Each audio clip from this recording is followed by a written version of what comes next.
शिवराज जी छिंदवाड़ा पहुंचे हैं आज। शिवराज जी तूफानी सभा में छिंदवाड़ा आप पहुंचे। 3 सभाएं आपकी होने वाली है। कमलनाथ का ये गढ़ है। इस समय भारतीय जनता पार्टी फोकस छिंदवाड़ा पे बनाए हुए है और आप आ गए। गढ़ किसी का नहीं है, गढ़ तो जनता का है। छिंदवाड़ा जनता का है और जनता फैसला करेगी। इस बार जनता ने केवल छिंदवाड़ा में नहीं, मध्य प्रदेश में भी फैसला किया और पूरे देश में ही फैसला किया है कि नरेंद्र मोदी जी को फिर से भारत का प्रधानमंत्री तीसरी बार बनाना है।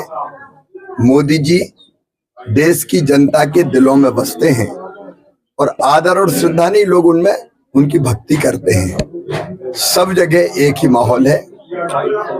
मुद्दा है केवल राष्ट्रीय, भारत के प्रधानमंत्री कौन होंगे और सरकार कौन चलाएगा। और इसलिए जनता ने फैसला किया है छिंदवाड़ा सहित हम मध्य प्रदेश में 29 की 29 सीटें जीतेंगे। सर, आपने मोदी जी को कहा था कि 29 लोकसभा की माला पकड़ाएंगे, इसका क्या है? 29 ही पहनाएंगे, इसलिए मैं भी छिंदवाड़ा आया हूँ। सर, नकुलनाथ का आरोप है कि भाजपा सरकार बोली थी कि लाडली बहनों को 3000 रुपए तक देंगे और 1250 पर रुक गया है। ये इलेक्शन के बाद बंद हो अब उनको समझ में तो कुछ आता नहीं, कुछ लेना न देना, मगन रहना है उनको पता है कि जितनी चीजें, जितनी योजनाएं भारतीय जनता पार्टी की सरकार ने बनाई थी वो सारी की सारी जारी हैं। मोहन यादव जी ने कोई योजना बंद करने का फैसला नहीं किया। हमने क्रमशः बढ़ाने का वचन दिया था, वो आगे होगा। कमलनाथ लगातार मंच से बोल रहे हैं कि सरकार किसी की भी रहे, लगातार छिंदवाड़ा में विकास होता रहेगा। तो विकास तो हमने किया है, हम ही करेंगे, उनके तो कई दिनों से नहीं। शिवराज जी लगातार कांग्रेस एक बात कह रही है, आरक्षण हरिजन का हो, आदिवासी का हो, ओबीसी का हो, अगर भाजपा जिताओगे तो बंद हो जाएगा। इनसे बड़ा झूठा कोई हो ही नहीं सकता। भारतीय जनता पार्टी समाज के हर वर्ग की पार्टी है और हम अपने दृष्टिकोण को इस मुद्दे पर पहले ही स्पष्ट कर चुके हैं। शिवराज जी, जो बड़ी संख्या में कांग्रेसी कार्यकर्ता शामिल हो रहे हैं, बड़े नेता भी, उनका मूल ये है उनके कार्यकर्ताओं का कि एडजस्टमेंट कैसे होगा। भाजपा ही खुद परेशान है, कैसे होगा? भारतीय जनता पार्टी राष्ट्रीय पुनर्निर्माण का आंदोलन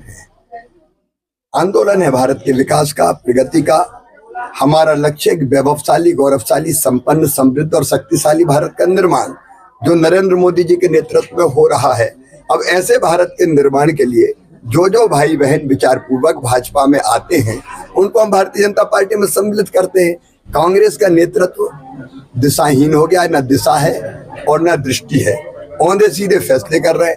अब आप बताइए, अयोध्या में भगवान राम जी के, रामलला की प्राण प्रतिष्ठा थी, दिव्य और भव्य मंदिर में निमंत्रण दे के बुलाया कांग्रेसियों को, उनने लिख कर मना कर दिया कि हम नहीं जाते। विनाशकाले विपरीत बुद्धि। आप ऐसे उल्टे सीधे फैसले कर रहे हो। राहुल गांधी हो या मैडम सोनिया गांधी हो, ये भारत की जड़ों से नहीं जुड़े, ये भारत की माटी से नहीं जुड़े, इस देश की संस्कृति, जीवन मूल्य और परंपराओं को नहीं जानते। इसलिए हर अच्छे फैसले का कांग्रेस ने विरोध किया। कई कांग्रेसियों ने मुझे कहा कि हम कैसे जनता को मुंह दिखाएं, ये तो रामलला की प्राण प्रतिष्ठा तक में नहीं गए। ऐसे औंधे सीधे फैसलों के कारण कांग्रेसी निराश है और विचारवान कांग्रेसी भारतीय जनता पार्टी को ज्वाइन कर रहे हैं, उनका स्वागत है।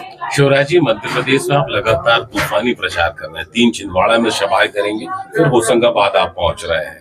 क्या माहौल पा रहे हैं आप पूरे? चारों तरफ भारतीय जनता पार्टी, नरेंद्र मोदी की एक ऐसी आंधी जो मैंने इसके पहले कभी नहीं देखी। बहुत बहुत धन्यवाद।